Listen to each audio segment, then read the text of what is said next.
ملت ٹائمز میں خوش آمدید۔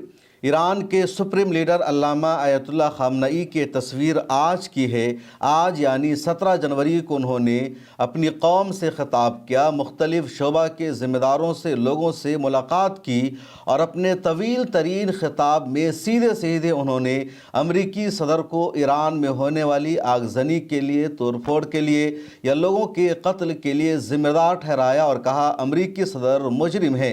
ایران کے سپریم لیڈر علامہ آیت اللہ خامنئی کے بارے میں ویسٹرن میڈیا کے ذریعے اور انڈین میڈیا کے ذریعے بھی یہی کہا گیا کہ وہ ایران چھوڑ چکے ہیں، ماسکو جا چکے ہیں، ایران میں اب وہ محفوظ نہیں ہیں۔ انڈین میڈیا نے تو تمام حدوں کو پار کرتے ہوئے یہ خبریں چلائی کہ ایران میں تختہ پلٹ ہو چکا ہے، سپریم لیڈر کا گھر خالی ہو چکا ہے یا وہ اب ایران میں محفوظ نہیں ہیں۔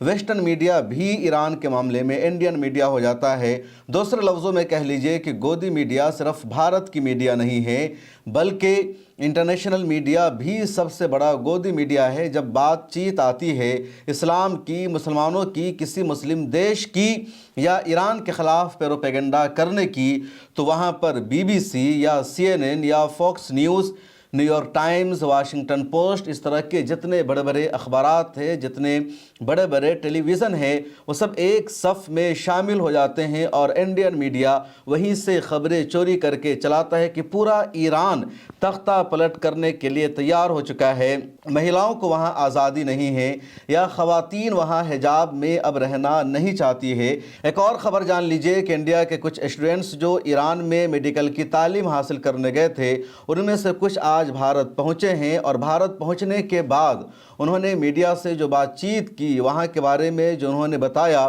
وہ بالکل کامن ہے، نارمل بات ہے۔ یعنی ان کا کہنا ہے کہ ایران میں حالات ٹھیک ٹھاک ہے، پروٹیسٹ ہوا لیکن ہمارے علاقے میں پروٹیسٹ نہیں ہوا، یا کوئی اتنا بڑا پروٹیسٹ نہیں تھا جس کو اتنی بڑی خبر بنا کر کے پیش کیا گیا۔ ان کا یہ بھی کہنا ہے کہ ہمارے گھر والے پریشان تھے، وہ چاہ رہے تھے ہم یہاں آ جائے، لوٹ جائے، اس لیے ہمیں آنا پڑا، ورنہ ہمیں وہاں کسی طرح کا کوئی خطرہ نہیں تھا، کسی طرح کا کوئی نقصان ہونے کا اندیشہ نہیں تھا۔ وہاں سے آنے والے اسٹوڈنٹس نے کیا کچھ کہا، اس کے علاوہ ایران کی تازہ ترین صورتحال کیا ہے، اس کے بارے میں آگے میں بتاؤں گا۔ ایران سے معروف اسکالر مولانا ضمیر عباس جعفری نے ہمیں گراؤنڈ رپورٹ بھی بھیجی ہے کہ ایران کی تازہ ترین صورتحال کیا ہے، سچویشن کیا ہے اور ایران میں کیا کچھ چل رہا ہے۔ لیکن اس سے پہلے جانتے ہیں کہ سپریم لیڈر نے آج اپنے خطاب میں کیا کہا، کیونکہ سپریم لیڈر نے 2 ہفتوں کے بعد پبلک پلیس میں آ کر خطاب کیا ہے۔ 28 دسمبر 2025 کو ایران میں مہنگائی کے خلاف، گرتی ہوئی کرنسی کے خلاف احتجاج شروع ہوا، پروٹیسٹ شروع ہوا اور سال 2026 کی جیسے شروعات ہوتی ہے، ایران کا یہ جو پروٹیسٹ تھا وہ اینٹی گورنمنٹ پروٹیسٹ میں تبدیل ہو گیا۔ حکومت مخالف مظاہرے ہونے لگے، نعرے لگنے لگے اور اس کے بعد 8 جنوری کو بہت زیادہ ہلاکت کی خبر سامنے آتی ہے، تباہی کی خبر سامنے آتی ہے۔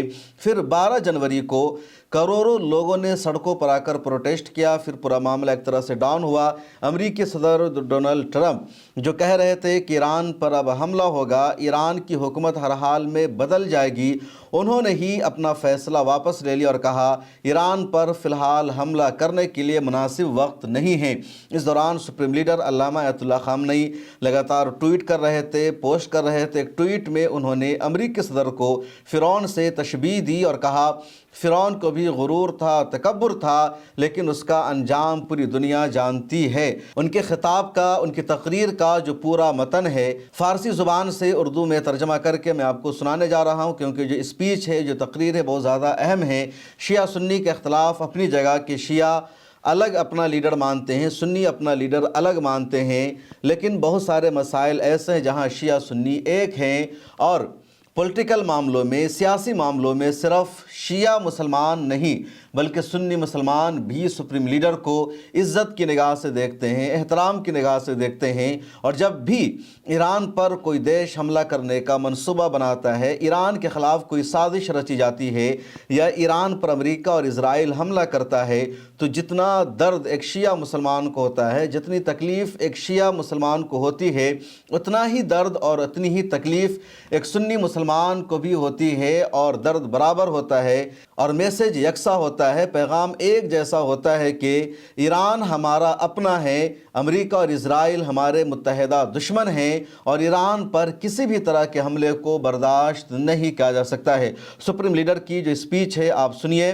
اولا ماهیت فتنه این فتنه آمریکایی بود، واضح بود. آمریکایی ها برنامه ریزی کردن، فعالیت کردن. هدف آمریکایی هم اینو من قاطع سریع با تجربه 40 و چند ساله در جمهوری اسلامی عرض میکنم، هدف آمریکا بلعیدن ایرانه.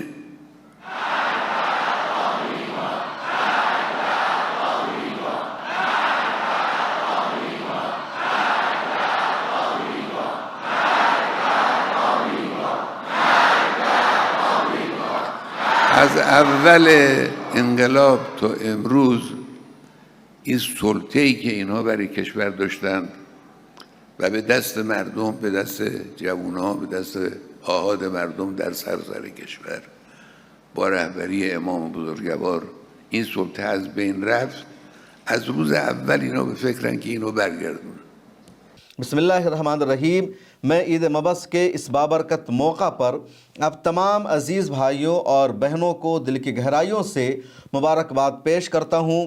بعثت نبوی صلی اللہ علیہ وسلم انسانیت کی تاریخ میں وہ عظیم موڑ ہے جس نے ظلم، جہالت اور استکبار کے اندھیروں کو چیر کر حق، عدل اور آزادی کا راستہ روشن کیا۔ آج بھی امت مسلمہ اور تمام آزاد انسانوں کے لیے بعثت کا پیغام یہی ہے کہ کسی ظالم طاقت کے سامنے سر نہ جھکایا جائے۔ آج ہم ایسے حالات میں جمع ہیں جب ایران کی ملت نے ایک اور کٹھن آزمائش کا سامنا کیا۔ حالیہ واقعات میں ہماری قوم کے جان و مال کو نقصان پہنچایا گیا، بد امنی پھیلائی گئی، بہتان تراشی کی گئی اور معصوم لوگوں کی جانیں لی گئی۔ ہم ان تمام نقصانات، ہلاکتوں اور جھوٹے الزامات کے ذمہ دار امریکی صدر کو سمجھتے ہیں۔ حالیہ فتنہ و بغاوت امریکہ کی منصوبہ بندی کا نتیجہ تھی۔ منصوبہ امریکہ نے بنایا، عمل درآمد امریکہ نے کروایا اور مقصد واضح تھا: ایران کو کمزور کرنا، ایران کو نگل جانا اور ایران کو دوبارہ اپنے قبضے میں لانا، اپنے تسلط میں لانا۔ یہ کوئی اچانک یا وقتی اقدام نہیں بلکہ ایک طویل المدتی امریکی پالیسی کا حصہ ہے۔ اسلامی انقلاب کے آغاز سے لے کر آج تک امریکہ ایران پر اپنی بالادستی کھو چکا ہے۔ وہ ایران کو فوجی، سیاسی اور معاشی طور پر اپنے زیر اثر لانے میں ناکام رہا ہے۔ اب وہ اسی کھوئی ہوئی بالادستی کو، برتری کو واپس حاصل کر۔ میں یہ واضح کر دوں کہ معاملہ کسی ایک امریکی صدر تک محدود نہیں ہے بلکہ یہ امریکہ کی مستقل اور عمومی پالیسی ہے۔ ماضی میں ایران کے خلاف برپا کیے گئے فتنوں میں عموماً امریکی یا یورپی میڈیا یا دوسرے درجے کے پولیٹیشین اور سیاستداں انٹرفیئر کرتے تھے، مداخلت کرتے تھے، لیکن اس بار ایک چیز بالکل مختلف تھی۔ اس بار خود امریکی صدر نے براہ راست اور ڈائریکٹ انٹرفیئر کیا، مداخلت کی۔ انہوں نے فتنہ پرور عناصر کی حوصلہ افزائی کی، ان کو پیغامات بھیجے اور یہاں تک کہا وہ ان کی حمایت کرے گا اور فوجی مدد فراہم کریں گے۔ یہ سب صریحاً مجرمانہ اقدامات ہیں۔ اس سے بھی زیادہ افسوسناک بات یہ رہی کہ امریکی صدر نے ان گروہوں کو، ان گروپوں کو جو توڑ پھوڑ، آگزنی اور قتل و غارت گری میں ملوث تھے، بے گناہوں کو مار رہے تھے، ایرانی قوم کے طور پر پیش کیا۔ یہ ایرانی عوام کے خلاف قابل نفرت اور سنگین بہتان ہے۔ ہم اس بہتان کے لیے بھی امریکی صدر کو مجرم قرار دیتے ہیں۔ ایرانی قوم نہ تو توڑ پھوڑ کرنے والوں میں سے ہے، نہ ہی آتش زنی کرنے والوں میں سے، اور ایرانی قوم ایک باوقار، با ایمان اور با ہمت قوم ہے۔ میں بات پوری ذمہ داری کے ساتھ کہتا ہوں کہ ایران جنگ کا خواہش مند نہیں ہے، نہ ایران جنگ چاہتا ہے۔ ہم اپنی سرحدوں سے باہر کشیدگی بڑھانا نہیں چاہتے ہیں، لیکن اس کا یہ مطلب ہرگز نہیں کہ اندرونی یا بیرونی مجرموں کو بلا سزا چھوڑ دیا جائے۔ جنہوں نے ہماری قوم کے خلاف جرائم کیے ہیں انہیں اپنے اعمال کا حساب دینا ہوگا۔ ایرانی قوم نے بارہا ثابت کیا کہ وہ دباؤ، پابندیوں، دھمکیوں اور سازشوں کے سامنے جھکنے والی نہیں۔ ہماری طاقت، ہماری ایمانداری، ہمارا اتحاد اور قومی بصیرت ہے۔ دشمن جتنا بھی شور مچائے، ایران کی بنیادیں مضبوط ہے اور انشاءاللہ تعالی مزید مضبوط ہوں گی۔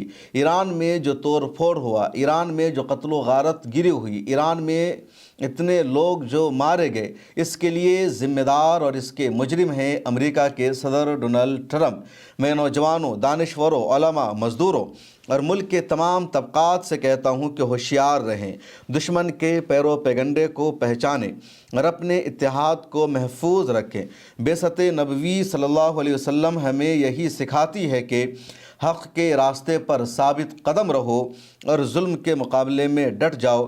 اللہ تعالیٰ ایرانی قوم کو سر بلند رکھے، ہمارے شہداء کو اپنے جوار رحمت میں جگہ دے اور ہمارے ملک کو امن، استحکام اور ترقی عطا فرمائے۔ والسلام علیکم ورحمۃ اللہ وبرکاتہ۔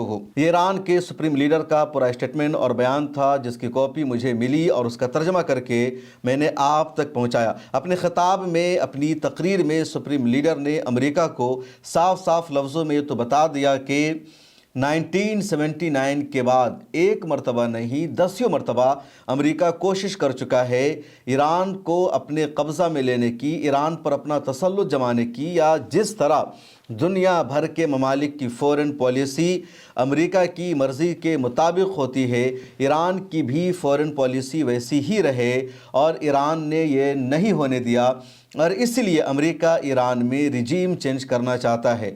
سپریم لیڈر نے امریکہ کو یہ بھی بتا دیا کہ پچھلی مرتبہ کی طرح اس مرتبہ بھی ایران میں امریکہ کی سازش کامیاب نہیں ہو سکی۔ اس کے علاوہ انہوں نے یہ بھی واضح کر دیا کہ جو لوگ ایران میں توڑ پھوڑ کر رہے تھے، فائرنگ کر رہے تھے، قتل و غارت گری کر رہے تھے، وہ ایرانی قوم نہیں بلکہ امریکہ کے، اسرائیل کے پیڈ ایجنٹ تھے جو قوم کو بھڑکا رہے تھے۔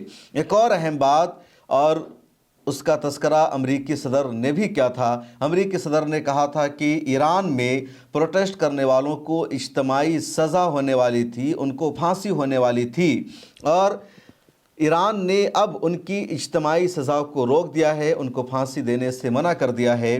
اس لیے اب امریکہ ایران پر حملہ نہیں کرے گا، یہ امریکی صدر کی طرف سے کہا گیا تھا، لیکن سپریم لیڈر نے اپنی اسپیچ میں اس کو واضح کر دیا کہ جن لوگوں نے پروٹیسٹ کیا، جن لوگوں نے قانون کو ہاتھ میں لینے کی کوشش کی، جن لوگوں نے فائرنگ کی، قتل و غارت گری مچائی، ان کو بخشا نہیں جائے گا، ان کو سزا دی جائے گی، ان کو کسی بھی حال میں بخشا نہیں جائے گا۔